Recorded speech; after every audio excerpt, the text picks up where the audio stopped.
Jemaat yang dikasihi Tuhan, marilah kita masuk di dalam doa eplikase. Saya akan menghantarkannya.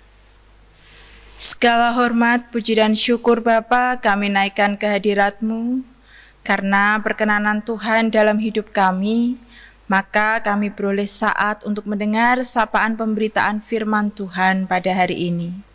Kami bersyukur kiranya apa yang menjadi kebenaran firman-Mu boleh tertanam di dalam hati kami dengan kuasa Roh Kudus-Mu dan boleh kami lakukan dengan pertolongan-Mu pula. Berkati hamba-Mu yang telah Tuhan pilih untuk menyampaikan kebenaran firman-Mu. Sungguh biarlah hamba-Mu menyampaikan isi hati Tuhan dan pekerjaan tangan Tuhan nyata dalam kehidupan jemaat GKJ Karangayu. Hanya di dalam nama Putra-Mu yang tunggal, Tuhan kami Yesus Kristus, kami berdoa dan siap duduk tenang mendengarkan firman Tuhan. Amin. Jemaat yang dikasihi Tuhan, bacaan Alkitab pada hari ini terambil dari Injil Yesus Kristus menurut kesaksian Yohanes 14 ayat 1 sampai 14. Yohanes 14 ayat 1 sampai 14.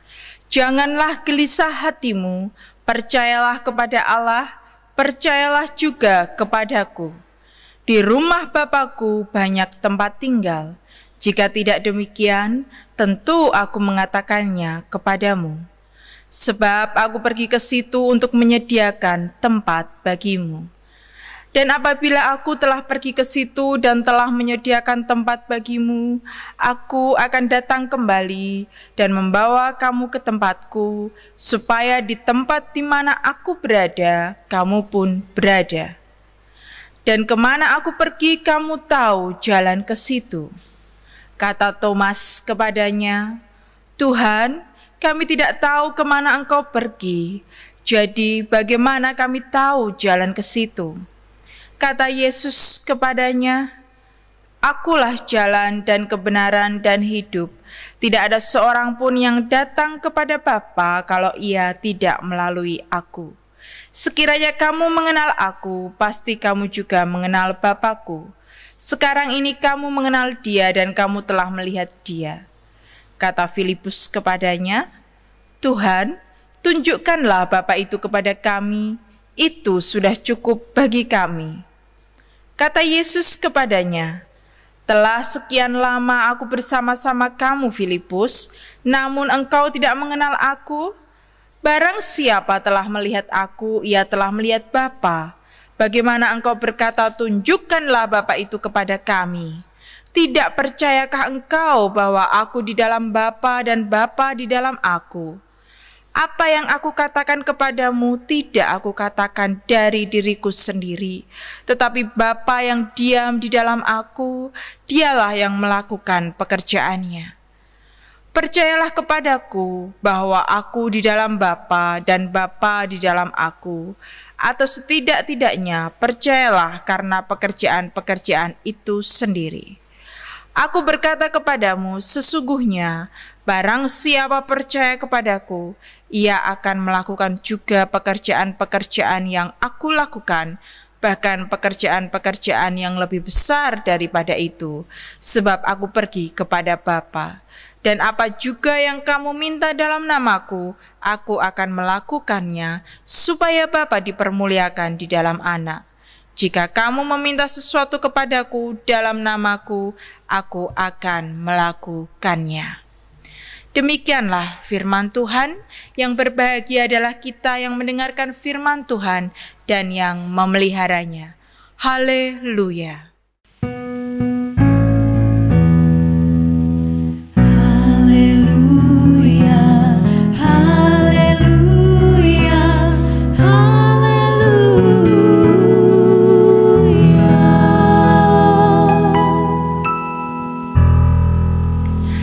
Jemaat yang dikasihi Tuhan, selamat pagi.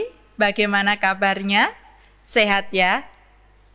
Saya senantiasa berdoa kiranya kasih karunia Tuhan selalu menyertai Jemaat GKJ Karangayu dimanapun kita berada. Ada sebuah cerita humor yang mengisahkan tentang seorang bapak yang mengalami keterbatasan di dalam penglihatannya. Bapak tersebut dikisahkan dia pergi ke gereja untuk beribadah. Setelah ibadah selesai, sang bapak bertemu dengan pengkhotbah di konsistori. Setelah bercakap-cakap, ternyata sang bapak ingin meminta untuk didoakan bagi kesembuhan penglihatannya tersebut. Selesai berdoa, pengkhotbah bertanya kepada bapak ini, "Pak, bagaimana sih caranya Bapak kok bisa pergi ke gereja dengan keterbatasan penglihatan seperti itu?" Kemudian bapak ini menjawab, "Saya ke gereja berjalan dengan iman, Pak Pendeta." Lalu dengan takjub pengkhotbah ini tadi berseru bahwa luar biasa sekali, Pak. Bapak luar biasa sekali. Iman Bapaklah yang akan menyembuhkan Bapak. Lalu kemudian tiba-tiba saja si bapak tadi berteriak dan berseru, memanggil-manggil, "Nak, Iman, kamu di mana? Kamu kok tidak pernah bilang kalau ternyata kamu bisa menyembuhkan Bapak?" Cerita tadi memang hanya sebuah cerita humor, Bapak Ibu Jemaat serta anak-anak yang dikasihi Tuhan. Tetapi sebagaimana hendaknya kita orang percaya, seharusnya kita mengamini bahwa iman kita menjadi sesuatu yang penting di dalam kehidupan kekristenan kita. Tanpa iman, kita akan dengan mudahnya dikalahkan oleh situasi yang ada. Iman kita seharusnya bisa mampu menopang setiap sisi kehidupan kita sebagai orang percaya. Tetapi justru disinilah permasalahannya. Banyak orang-orang yang mengaku dirinya itu sebagai orang percaya, orang yang beriman bahwa Yesus adalah Tuhan dan Juru Selamat di dalam hidupnya. Tetapi ketika kenyataan hidup yang dia hadapi berbeda dengan apa yang dibayangkan bahkan diimaninya, imannya tidak bisa menopangnya. Sebagaimana yang dialami oleh para murid di dalam bacaan Injil Yohanes pada hari ini. Injil Yohanes 14 ayat 1 sampai 14 secara khusus merupakan percakapan terakhir Tuhan Yesus dengan para murid sebelum akhirnya Tuhan Yesus ditangkap, diadili, dilecehkan, bahkan disalibkan. Saat-saat itu suasana hati para murid sungguh sangat gelisah. Mereka takut apa yang akan terjadi dengan kehidupan mereka nantinya jika Tuhan Yesus tidak lagi bersama-sama dengan mereka. Mereka juga gelisah mengapa ini terjadi dengan mereka, karena guru yang mereka kasihi, yang mereka idam-idamkan selama ini ternyata akan pergi meninggalkan mereka. Bahkan demi mengikut sang guru, para murid rela meninggalkan segala sesuatu dalam hidup mereka. Sosok yang mereka agung-agungkan sebagai sang pembebas, Mesias bagi bangsa Israel, tetapi tiba-tiba menyatakan dirinya akan pergi dengan cara yang demikian. Tentu saja hal ini membuat para murid kecewa dan gelisah luar biasa. Sehingga para murid pada saat itu merasakan tekanan hidup yang luar biasa. Ditambah lagi Tuhan Yesus sendiri mengatakan kepada mereka bahwa salah satu dari antara mereka, yaitu Petrus, akan mengkhianati dia. Kedua hal ini lantas membuat para murid merasakan bahwa sepersekian detik iman mereka tidak mampu menopang mereka, sehingga yang terjadi adalah kegelisahan, keterusikan hidup mereka, kekhawatiran yang begitu mendalam. Tetapi mengetahui apa yang dialami oleh murid-muridnya, Tuhan Yesus memberikan sabda penghiburannya dan dia berfirman, "Janganlah gelisah hatimu." Tuhan Yesus tidak ingin para murid gelisah, tetapi dia berkeinginan para murid percaya kepadanya. Percayalah kepada Allah dan percayalah juga kepadaku. Bahkan Perintah untuk percaya ini juga Tuhan Yesus ulangi pada ayat yang ke-11. Di sini Tuhan Yesus ingin mengatakan bahwa hanya dengan beriman kepada Tuhan Yesus, para murid dapat tetap bertahan sampai pada kesudahannya nanti, di mana mereka harus menjalani hari demi hari tanpa kehadiran Yesus secara fisik. Dan untuk meyakinkan mereka, Tuhan Yesus memberikan jaminan kepada para murid saat itu, bahwa Dia pergi bukan dengan maksud dan tujuan menelantarkan para murid berada berkelana di tengah-tengah dunia ini sendirian, tetapi Tuhan Yesus pergi untuk menyediakan suatu tempat agar manusia yang percaya kepadanya dan juga para murid bisa menikmati tempat bersama-sama dengan Allah ketika Tuhan Yesus datang menjemput setiap orang yang percaya kepadanya kedua kalinya nanti. Seharusnya apa yang menjadi firman dari Tuhan Yesus ini menjadi suatu penghiburan tersendiri bagi para murid. Karena ternyata Tuhan meninggalkan mereka tidak dengan maksud dan tujuan yang buruk, melainkan dengan suatu rancangan yang mendatangkan kebaikan. Namun sayangnya, ternyata para murid saat itu masih belum bisa mengerti apa yang menjadi rancangan dari Tuhan Yesus pergi meninggalkan mereka. Bahkan mereka masih belum benar-benar mengenal siapa Tuhan mereka itu. Paling tidak itu ditunjukkan dari pertanyaan yang dilontarkan oleh Thomas serta Filipus. Padahal Tuhan Yesus mengatakan mereka telah tinggal hidup bersama-sama dengan Tuhan Yesus sekian lamanya. Tetapi mereka pun belum memahami apa maksud Tuhan dalam hidup mereka. Menanggapi ketidakmengertian para murid, Tuhan Yesus sekali lagi menjelaskan bahwa akulah jalan dan kebenaran dan hidup. Akulah jalan. Yesuslah satu-satunya jalan yang akan membawa setiap manusia yang percaya kepadanya kepada Bapa, kepada kebenaran itu sendiri dan kepada kehidupan. Dengan kata lain, Tuhan Yesus ingin berkata, para murid termasuk manusia-manusia yang percaya kepadanya tidak perlu mengkhawatirkan dan menggelisahkan keadaannya saat ini, tetapi dengan nyamannya mereka dapat mempercayakan diri kepada Tuhan Yesus apapun yang menjadi kondisi mereka. Karena Tuhan Yesus satu-satunya jalan yang akan membawa kepada kebenaran dan kehidupan yang kekal. Ini satu kali lagi Tuhan Yesus memberikan jaminan kepada para murid saat itu. Sehingga harapannya apapun masalah yang menimpa para murid sepeninggalan Tuhan Yesus, mereka dapat tetap beriman di dalam Tuhan Yesus. Selain mengingatkan para murid agar mereka teguh dalam iman, menghibur para murid, Tuhan Yesus juga mengingatkan agar para murid tidak lupa untuk mewujud nyatakan iman percaya mereka itu dalam kehidupan sehari-hari. Mereka harus melakukan pekerjaan-pekerjaan Tuhan Yesus sepeninggalan Tuhan Yesus sebagai wujud sebagai orang-orang yang beriman kepada Tuhan.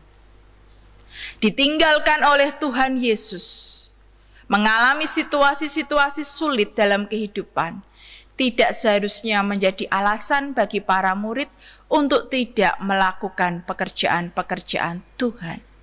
Justru dengan Tuhan Yesus pergi meninggalkan mereka, maka firman Tuhan mengatakan pekerjaan-pekerjaan yang besar, bahkan yang lebih besar daripada itu bisa dilakukan.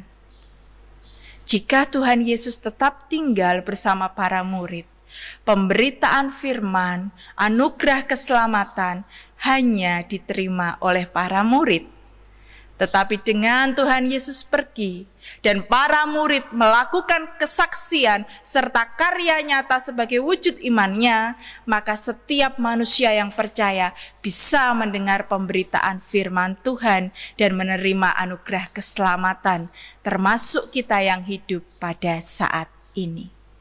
Tuhan Yesus berjanji, setiap orang yang mau mewujud nyatakan imannya di dalam kehidupan sehari-hari, Tuhan di dalam persekutuannya dengan Allah Bapa akan menyertai hari demi hari orang tersebut. Ibu, bapak, saudara-saudari, serta anak-anak GKJ Karangayu yang dikasihi Tuhan, dari firman Tuhan yang kita renungkan pada hari ini, paling tidak ada dua hal yang bisa mengingatkan dan menguatkan kita. Yang pertama, mengalami kegelisahan, ketidakmengertian akan rencana Tuhan, terlebih di tengah-tengah situasi pandemik yang belum berakhir dan bahkan kita tidak tahu kapan berakhirnya. Ditambah persoalan-persoalan baru, banyak pemutusan hubungan kerja di mana-mana, banyak tindak kriminal yang bermunculan. Bukankah kekhawatiran serta kegelisahan seperti yang dialami para murid, itu juga yang kita alami saat ini?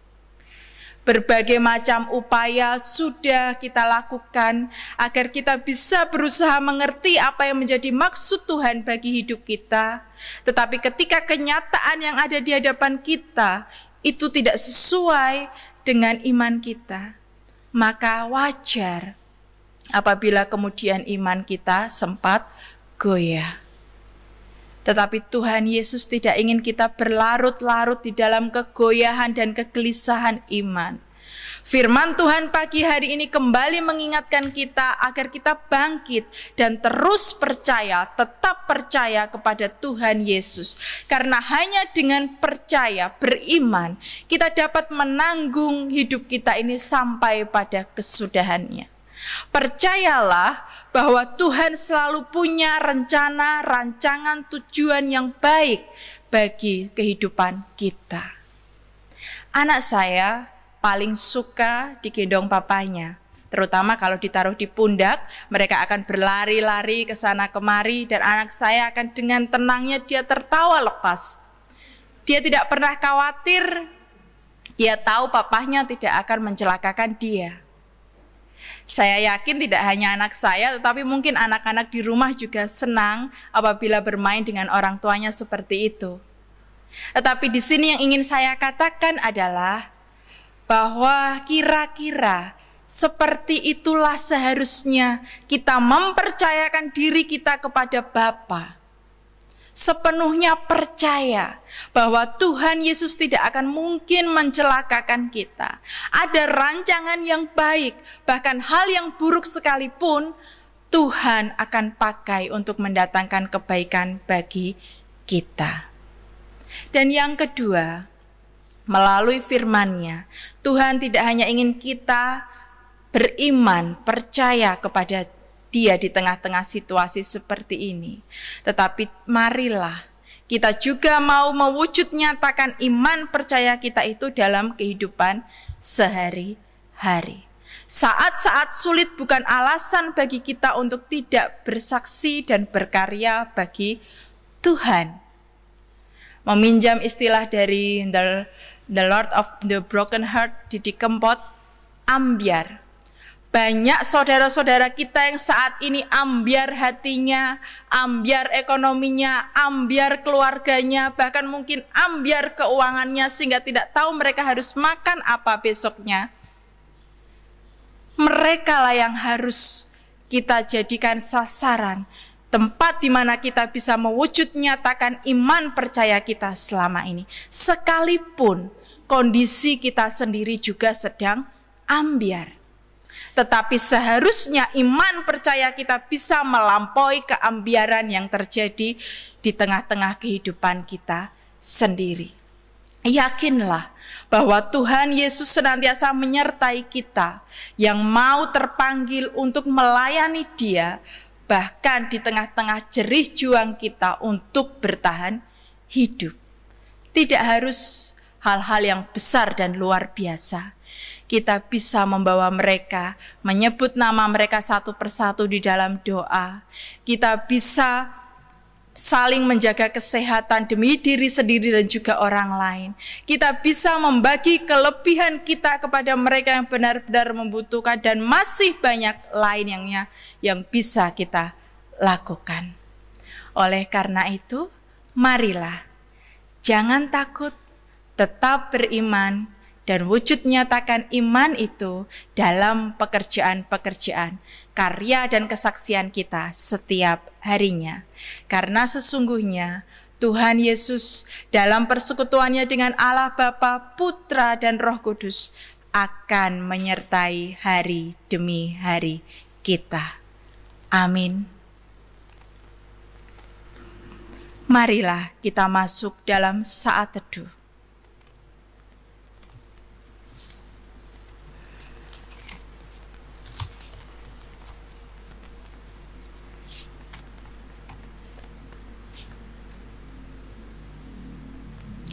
Saat teduh cukup.